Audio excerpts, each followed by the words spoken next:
Hello students, welcome back. আমরা just atomic structure series complete করে ফেলেছি। টোটাল 19টা ক্লাসে পুরো অ্যাটমিক স্ট্রাকচার আলোচনা করা আছে। তোমরা যারা এখনও ক্লাসগুলো করে উঠতে পারো না, খুব দ্রুত ক্লাসগুলো করে ফেলো, কারণ আমরা নতুন একটা চ্যাপ্টার শুরু করতে চলেছি।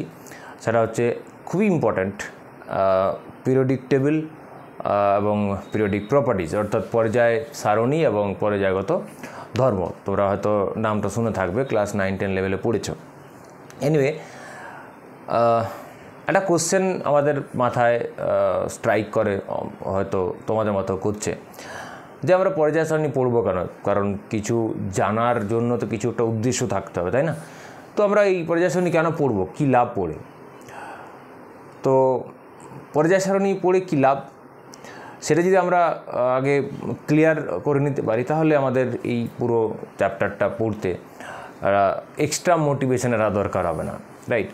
যাই হোক, আজকের ডেটে 118টা মৌল আছে টোটাল, নেচারালি অকারিং অর্থাৎ প্রকৃতিতে প্রাপ্ত এবং আর্টিফিশিয়ালি প্রিপেয়ার্ড। আমি এক্ষুনি ক্লাসিফিকেশানটা দেখাবো কতগুলো কী আছে না আছে।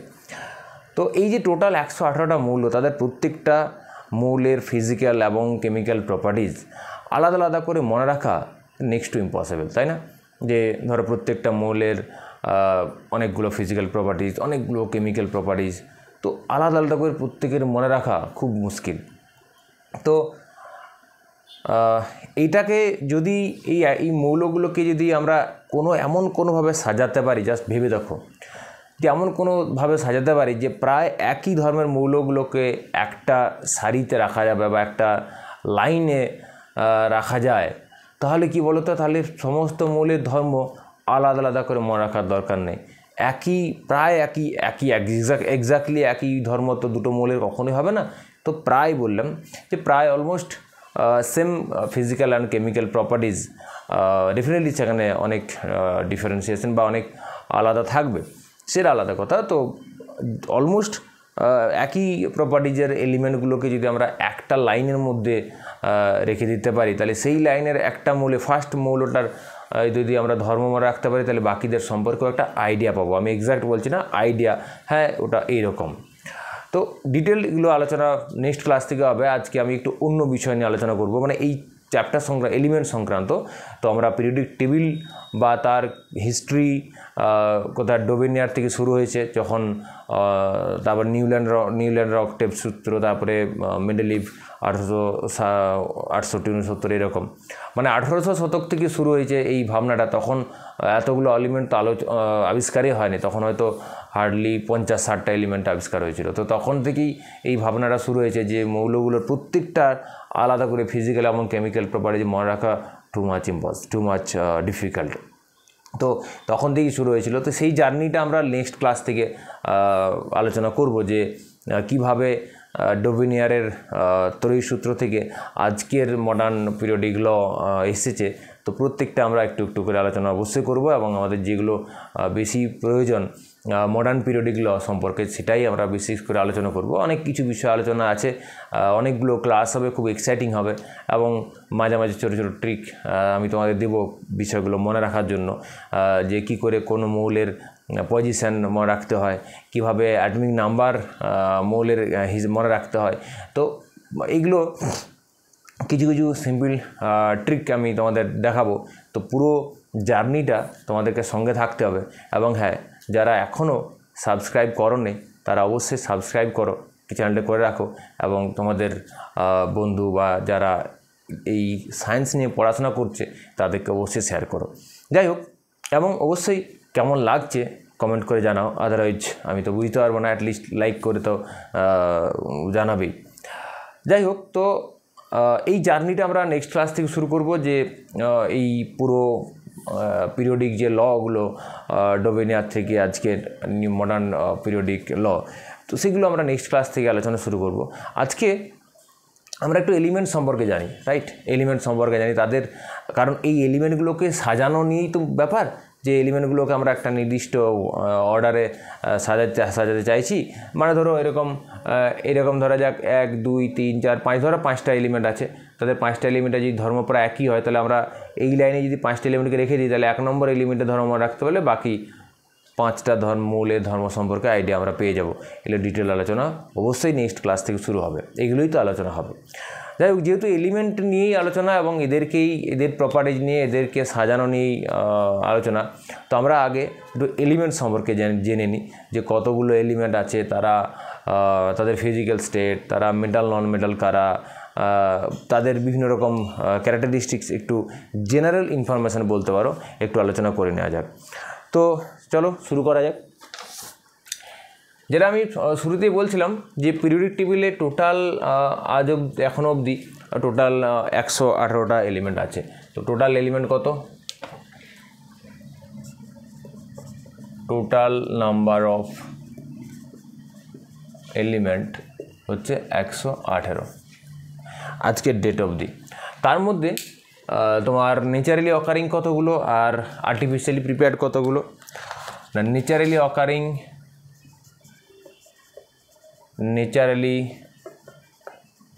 অকারিং এলিমেন্ট হচ্ছে 94, আর্টিফিশিয়ালি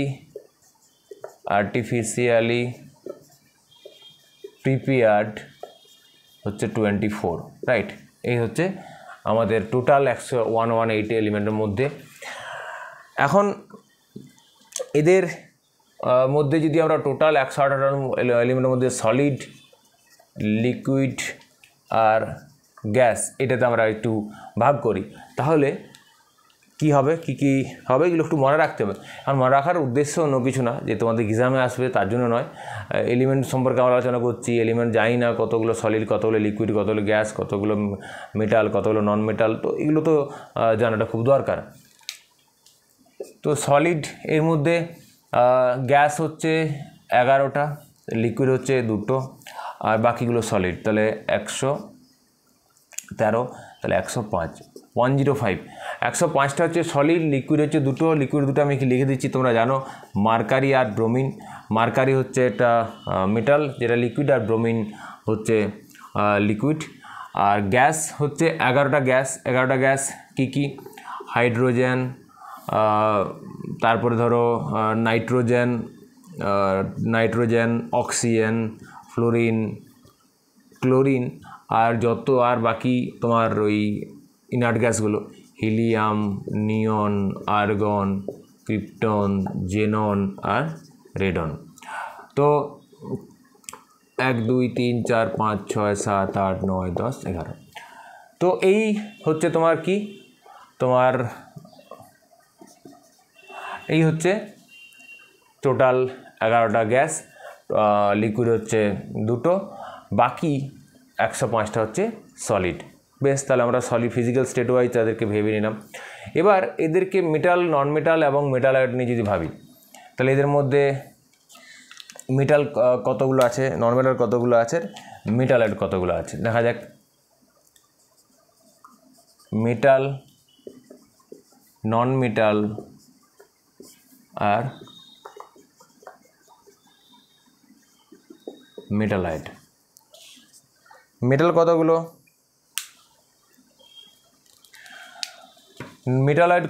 মেটালয়েড হচ্ছে 6টা। এখন এখানে অনেক বিতর্ক থাকতে পারে, কোনো বইতে কনফিউশন হওয়ার কোনো জায়গা নেই, দরকারও নেই। কোনো বইতে 6টা আছে, কোনো বইতে 7টা, কোনো বইতে 5টা আছে। তো কারণ মেটালয়েড বুঝতে পারছো, যারা ধাতু কল্প, অর্থাৎ যাদের মধ্যে মেটাল এবং নন মেটাল দুটো ক্যারেক্টারিস্টিক্সে আছে। তো কোনো ক্ষেত্রে কোনো বই হয়তো কাউকে নন মেটালের মধ্যে রেখেছে, কেউ হয়তো কাছাকাছি নন মেটালের মধ্যে কাজ করলেও তার হয়তো মেটালিক ক্যারেক্টার রিলেটিভলি বেশি, তার জন্য তাকে মেটাল করে দিয়েছে। তো এটা নিয়ে কনফিউশনের কোনো জায়গা নেই। তুমি 4-5টা বই দেখবে, 4-5টা বইতে বিভিন্ন রকম 4-5 রকম থাকতে পারে। তো আমি একরকম করেছি, মেটালের 6টা। তাহলে নন মেটাল হচ্ছে তোমার মেটালের 6টা। নন মেটাল হচ্ছে গ্যাস, এই যে 11টা, তার সঙ্গে হয়তো তোমার সলিড হয়তো 5টা, 11 5 16 17টা।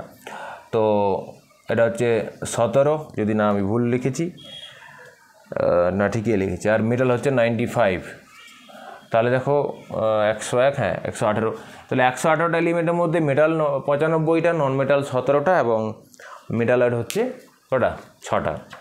বেশ, এবার এদের মধ্যে এই মেটাল এদের মধ্যে আবার সলিড লিকুইড থাকতে পারে, সলিড লিকুইড, গ্যাসিয়াস মেটাল তো নেই। নন মেটালের মধ্যে সলিড লিকুইড গ্যাস সবই থাকে, আর সব রকমই তিনটেই আছে, সলিড লিকুইড গ্যাস। আর মেটালের মধ্যে এরা সবাই সলিড, এর মধ্যে লিকুইড গ্যাসের কোনো গল্প নেই, অল আর সলিড। তাহলে আমরা এই যে মেটাল সলিড, এই 95টার মধ্যে সলিড মেটাল কটা? আমরা জানি একমাত্র মার্কারি একটা সিঙ্গেল মেটাল যেটা লিকুইড, নাহলে সমস্ত মেটালই সলিড হয়। তাহলে লিকুইড হচ্ছে মার্কারি, তাহলে বাকি 94 হচ্ছে মেটাল সলিড। নন মেটাল 17টার মধ্যে অলরেডি আমি দেখিয়েছি গ্যাস হচ্ছে কত? 11টা। আর ব্রোমিন, তাহলে ব্রোমিন হয়ে গেল, তো 11টা গ্যাস আর লিকুইড এক, সেটা ব্রোমিন, তাহলে 11কে 12 হলো, আর বাকি 5টা হচ্ছে সলিড, বাকি 5টা হচ্ছে সলিড। সলিড তাহলে যদি একটু লেখা যেতে পারে, ধরো কার্বন, তারপর ধরো সিলিকনকে না দিয়ে কার্বন, নাইট্রোজেন, এটা তো গ্যাসের মধ্যে দিয়ে দিচ্ছি, সলিডের মধ্যে নাইট্রোজেন, ফসফরাস একটু দেখে নিই, কার্বন, ফসফরাস, হ্যাঁ, তারপর হচ্ছে সালফার, সেলিনিয়াম আর আয়োডিন। আর সলিডের মধ্যে পড়ছে কারা? আর গ্যাস তো এই 11টা এখানে লিখেছি, 11টা গ্যাস এখানে। আর মেটালয়েড যারা সবাই তো সলিড, এদের মধ্যে কারা পড়ছে না? বোরন হচ্ছে মেটালয়েড, তাহলে কার্বন, তোমার সিলিকন, কার্বন তলায় সিলিকন, জার্মেনিয়াম, এরা হচ্ছে মেটালয়েড। তাছাড়া আর্সেনিক, অ্যান্টিমনি মেটালয়েড 1 2 3 4 5, 5টা হয়ে গেছে। আর টেলুরিয়াম হচ্ছে তোমার মেটালয়েড। তো এই হচ্ছে তোমার টোটাল 118টা এলিমেন্টের মধ্যে মেটাল, নন মেটাল এবং মেটালয়েড। আর মেটালের মধ্যে সলিড লিকুইড, নন মেটালের মধ্যে সলিড লিকুইড গ্যাস, আর মেটালয়েডের মধ্যে কারা সবাই সলিড, তাদের আমরা একটু চিনে নিলাম। বেশ, এর হচ্ছে এটা ওভারঅল ক্লাসিফিকেশান। এবার কিছু স্পেসিফিক আমরা প্রপার্টিজ আমরা দেখব। স্পেসিফিক প্রপার্টিজ বলতে হাইয়েস্ট এবং লোয়েস্ট, মানে সবচেয়ে বেশি আর সবচেয়ে কম যে ধর্মটা, যেমন ধরো ফিজিক্যাল প্রপার্টিজগুলো বেসিক্যালি, যেমন ধরো মেল্টিং পয়েন্ট, বয়লিং পয়েন্ট, তাদের সাইজ, তো এইগুলো আমরা একটু দেখব। এগুলো এক জায়গায় যদি লেখা থাকে তার মধ্যে মনে রাখতে সুবিধা।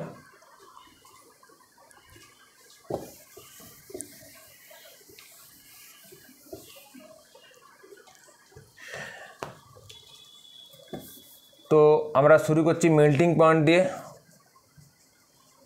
মেল্টিং পয়েন্ট, হাইয়েস্ট আর লোয়েস্ট। বয়লিং পয়েন্ট, আচ্ছা বিপি লিখে দিই, বয়লিং পয়েন্ট এর হচ্ছে হাইয়েস্ট অ্যান্ড লোয়েস্ট। আমি যতক্ষণ লিখছি ততক্ষণ তোমরা একটু আইডিয়া করার চেষ্টা করো যে কী হতে পারে। মেল্টিং পয়েন্ট হলো, বয়লিং পয়েন্ট হলো, আর কি প্রপার্টি দেখব?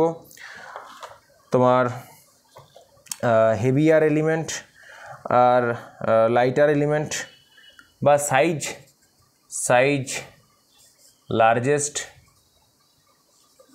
লার্জেস্ট হচ্ছে স্মলেস্ট।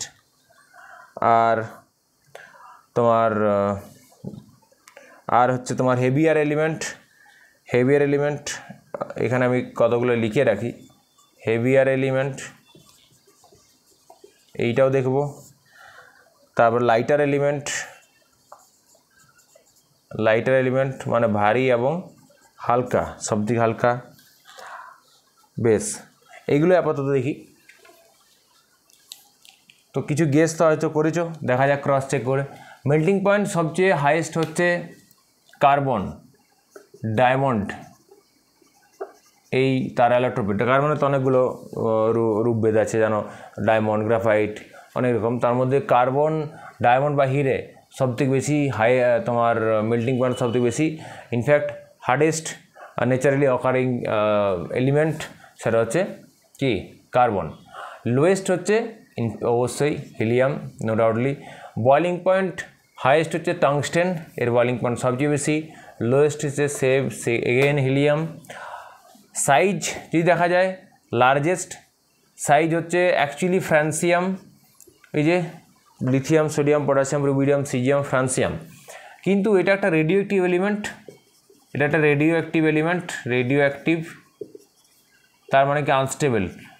তোমাদের হয়তো রেডিও অ্যাক্টিভিটি খুব একটা নলেজ হয়তো নেই, তো বাট কিছু তো আছে, এবং সেটাতে তোমরা জানো যারা রেডিও অ্যাক্টিভ এলিমেন্ট তারা আনস্টেবল হয়, তারা নিজেই ভেঙে যায়, কাউকে বাইরের থেকে কিছু করতে হয় না, তাদের নিউক্লিয়াস নিজে ভেঙে নতুন নিউক্লিয়াসে পরিণত হয়। তো ফ্রান্সিয়াম এরা কী হয়, রেডিও অ্যাক্টিভ অর্থাৎ আনস্টেবল, অর্থাৎ ফ্রান্সিয়াম এই আছে, এখন ভেঙে অন্য কিছু হয়ে গেল। তো তার মানে কি সমস্যা, কি তার এর প্রপার্টি স্টাডি করা একটু সমস্যার। তার জন্য ফ্রান্সিয়াম হচ্ছে ডেফিনেটলি সবচেয়ে লার্জেস্ট সাইজের, কিন্তু সেটা আনস্টেবল রেডিও অ্যাক্টিভ। তো যদি স্টেবল বলা হয়, স্টেবল লার্জেস্ট এলিমেন্টের মধ্যে সেটা হবে তোমার সিজিয়াম। তাহলে সিজিয়াম হচ্ছে স্টেবল লার্জেস্ট এলিমেন্ট, আর ফ্রান্সিয়াম হচ্ছে স্টেবল আনস্টেবল হচ্ছে সমস্ত এলিমেন্টের মধ্যে সবচেয়ে বেশি লার্জেস্ট সাইজ হচ্ছে সিজিয়াম। আর সাইজ সবথেকে ছোটো হচ্ছে ডেফিনেটলি হিলিয়াম। হেভিয়ার এলিমেন্ট আবার দুরকম হয়, একটা হচ্ছে ন্যাচারালি অকারিং তোমার হেভিয়ার এলিমেন্ট, আর ন্যাচারালি অকারিং একটা রেডিও অ্যাক্টিভ, আর ন্যাচারালি অকারিং নন রেডিও অ্যাক্টিভ। তো দুরকম হয়। তো naturally occurring radio active element, radio active যে তোমার হেভিয়ার এলিমেন্ট সবথেকে ভারী মৌল, সেটা হচ্ছে ইউরেনিয়াম। আর ন্যাচারালি অকারিং নন রেডিও অ্যাক্টিভ নন রেডিও এলিমেন্টের মধ্যে বিসমাথ, রাইট। তো যদি বলা হয় যে ন্যাচারালি অকারিং তোমার এলিমেন্টের মধ্যে সবচেয়ে ভারী কে, না ইউরেনিয়াম, চোখ বন্ধ করে, তো বিসমাথের থেকেও বেশি ভারী। কিন্তু যদি বলা হয় ন্যাচারালি অকারিং নন রেডিও অ্যাক্টিভ সবচেয়ে হেভিয়েস্ট এলিমেন্ট, সেটা হচ্ছে বিসমাথ। আর লাইটার এলিমেন্ট এটা হচ্ছে hydrogen, one and only. Element যখন লিখবো তো মলিকুল লেখার দরকার নেই, এই চিহ্ন লিখে নেব হাইড্রোজেন। হাইড্রোজেন হচ্ছে সবচেয়ে লাইটার, মানে সবচেয়ে হালকা মৌল। বেশ, এবার কয়েকটা স্পেসিফিক ইন্টারেস্টিং আমি প্রপার্টিজ দেখাবো। যেমন ধরো গ্যালিয়াম আর সিজিয়াম এর মেল্টিং পয়েন্ট হচ্ছে ওই 28-29 এর কাছাকাছি। গ্যালিয়ামের হচ্ছে 29.76 ডিগ্রি সেলসিয়াস, আর সিজিয়াম হচ্ছে 28.44 ডিগ্রি সেলসিয়াস। এই খুব ইন্টারেস্টিং ফ্যাক্ট কি জানো, যে এদের দেখতে পাচ্ছ এদের যে মেল্টিং পয়েন্ট হচ্ছে আমাদের বডির টেম্পারেচারের থেকে কম। আমাদের বডির টেম্পারেচার কত, নিয়ার অ্যাবাউট 30 ডিগ্রি সেলসিয়াস, আমি ডিগ্রি সেলসিয়াসে বলছি, মোটামুটি 30 ডিগ্রি সেলসিয়াসের কাছাকাছি। তাহলে আর আমাদের যদি নর্মাল টেম্পারেচার যদি ধরা হয়, তাহলে বা রুম টেম্পারেচারে যেটা বলি আমরা, সেটা 25 ডিগ্রি সেলসিয়াস। তো আমাদের যদিও আমাদের দেশে গ্রীষ্মকালে তো অনেক টেম্পারেচার হয়ে যায়, সেটা কথা না, নর্মাল টেম্পারেচার বলতে আমরা রুম টেম্পারেচার বলতে যেটা বুঝি 25 ডিগ্রি সেলসিয়াস। তো যদি গ্যালিয়াম বা ধরা যাক শীতকালে আমাদের পরিবেশের টেম্পারেচার তো 25-এর নিচে থাকে, তো সেক্ষেত্রে তখন গ্যালিয়াম এবং সিজিয়াম ওরা সলিড স্টেটে থাকবে, কারণ তাদের মেল্টিং পয়েন্ট থেকে তোমার পরিবেশের তাপমাত্রা একটু কম। কিন্তু যদি গ্যালিয়াম সিজিয়ামকে আমরা হাতে ধরি না, হাতে তুমি ধরো, সলিডটা নিবে, দেখতে পরে দেখবে লিকুইড হয়ে গেছে খুবই ম্যাজিক্যালি। কারণ আমাদের বডির টেম্পারেচার তো কনস্ট্যান্ট থাকে, সে যেই সিজনে হোক না কেন, সেটা হচ্ছে 30 ডিগ্রি সেলসিয়াসের কাছাকাছি, ডিগ্রি সেলসিয়াসের হিসাবে বলছি।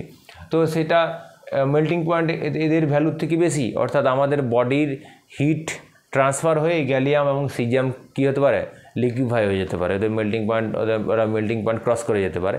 তার জন্য গ্যালিয়াম বা সিজিয়ামকে যদি হাতে ধরা হয়, ও কী হবে, ও গলে যাবে।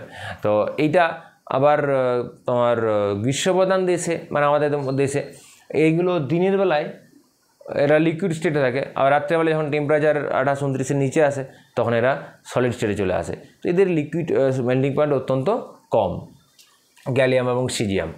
আর কয়েকটা মেটাল, যেমন ধরো এই লিথিয়াম, সোডিয়াম, পটাশিয়াম, এরা এত নরম যে এদের কেকের মতো, কেক যেমন আমরা তোমরা সেই বার্থডে কেক কাটো না ছুরি দিয়ে, তো একটা নর্মাল ছুরি দিয়ে কি করা যায়, এই লিথিয়াম, সোডিয়াম, পটাশিয়াম এদেরকে কাটা যায়। মেটাল ভাবো, আমরা ধাতু মানে বুঝি বিরাট শক্ত, লোহা, তামা এদের মতো, কিন্তু এদেরকে একটা ছুরি দিয়ে, সিম্পল ছুরি দিয়ে কী করা যায়, কাটা যায়। এরা এত নরম ধাতু। তো এগুলো কিছু ইন্টারেস্টিং ইনফরমেশান তোমাদের জন্য শেয়ার করলাম। এখন আরেকটা বিষয় তোমাদের বলে রাখি, সেটা হচ্ছে number of radio active element. Number of radio element হচ্ছে 38। নাম্বার অফ রেডিও এলিমেন্ট হচ্ছে 38। বেশ, তো আমরা আজকের এই যে খুব ইন্ট্রোডাকশান ক্লাস বলবো, এটাকে অ্যাকচুয়াল ক্লাস বলবো না, এটা ইন্ট্রোডাকশান ক্লাস, কিন্তু এটা ইন্টারেস্টিং অবশ্যই। যে ইন্ট্রোডাকশান ক্লাসে আমরা কি জানলাম, যে এলিমেন্ট নিয়েই তো আলোচনা হবে, তাদেরকে সাজানো বা তাদেরকে বিভিন্ন রকম তাদের প্রপার্টি স্টাডি সব কিছু তো করবো এই চ্যাপ্টারে। তো এখানে তাহলে আমাদের আগে এলিমেন্ট সম্পর্কে একটা মিনিমাম ধারণা থাকতে হবে। তো সেই জন্য আজকের যে ক্লাসটা আমি ভাবলাম যে এইভাবেই তোমাদের ইন্ট্রোডাকশানটা শুরু করা যাক, যে মোটামুটি একটা জেনারেল কনসেপ্ট তৈরি হয়ে যাবে, যে এলিমেন্ট সম্পর্কে একটা আইডিয়া, যে এলিমেন্টগুলো কেমন, কতগুলো এলিমেন্ট, কতগুলো সলিড, কতগুলো লিকুইড, কতগুলো গ্যাস, কারা মেটাল, কারা নন মেটাল, কারা মেটালয়েড, তাদের কিছু কিছু স্পেসিফিক প্রপার্টিজ, কে মোল্টিং মানে গলনাঙ্ক কার সবচেয়ে বেশি কম, স্ফুটনাঙ্ক বেশি কম, হালকা সবচেয়ে বেশি, কে সবচেয়ে বেশি ভারী। তো এই সমস্ত বিষয়গুলো তোমাদের সঙ্গে শেয়ার করলাম। এগুলো তোমাদের তোমরা হয়তো একটা খাতাতে তোমরা নোট ডাউন করে রাখবে, যে কোনো সময় কাজে লাগতে পারে। তো নেক্সট ক্লাসে আমরা একটা নতুন জিনিস আলোচনা করব, সেটা হচ্ছে সুপার হেভি এলিমেন্টগুলো, অর্থাৎ যে সমস্ত এলিমেন্টগুলোর অ্যাটমিক নাম্বার 100-র উপর, 100 বা তার উপর, 100 অ্যান্ড অ্যাভাব, 100 থেকে 118, এই এলিমেন্টগুলোর একটা নোমেনক্লেচার আমরা শিখব। সেটা IUPAC ধারা নির্ধারিত রুলস দ্বারা আমরা ওই এলিমেন্টগুলোর নামকরণ করার চেষ্টা করব এবং শিখব যে কীভাবে আমরা ওই সুপার হেভি এলিমেন্ট মানে যারা অত্যন্ত ভারী, যারা অ্যাটমিক নাম্বার 100 অ্যান্ড এভাব, 100 থেকে 118 অবধি, প্রত্যেকটা এলিমেন্টের নোমেনক্লেচার অর্থাৎ IUPAC নামকরণ তুমি নিজেই করতে পারবে। জাস্ট একটা সিম্পল আমরা কয়েকটা রুলস আলোচনা করব এবং তোমরা নিজেরাই পারবে। তো সেটা নেক্সট ক্লাসে আলোচনা হবে। তো দেখতে থাকো এবং ভালো করে অবজার্ভ করো, নোট ডাউন করবে, খাতা কলম নিয়ে বসবে। এটা আর 5টা এন্টারটেনমেন্টের ভিডিও অবশ্যই নয়, এটা একটা সিরিয়াস আলোচনা হবে, যেমন অ্যাটমিক স্ট্রাকচারে হয়েছে। তো সবসময় এটাকে সিরিয়াসলি তোমাদেরকে নিতে হবে, যেমন আর টিউশনে বা স্কুলে বা অন্য কোথাও যেভাবে তোমরা সিরিয়াসলি পড়াশোনাটা করছো, এটাও সেভাবে নিতে হবে। তাহলে আমার মনে হয় তোমাদের এখানেই সমস্যার অনেক সমাধান হয়ে যাবে, এবং তোমাদের কেমন লাগছে, কি অসুবিধা, কি কোশ্চেন, তোমাদের মনে যদি কোনো কোশ্চেন আসছে, কোনো কোশ্চেন পারছো না, অবশ্যই কমেন্ট করে জানাও। তাহলে আমিও বুঝতে পারবো যে তোমাদের কি কি প্রবলেম হচ্ছে, এবং সেই সংক্রান্ত কোশ্চেন আনসার আলোচনা অবশ্যই হবে, রাইট? তো দেখতে থাকো, দেখা হচ্ছে নেক্সট ক্লাসে।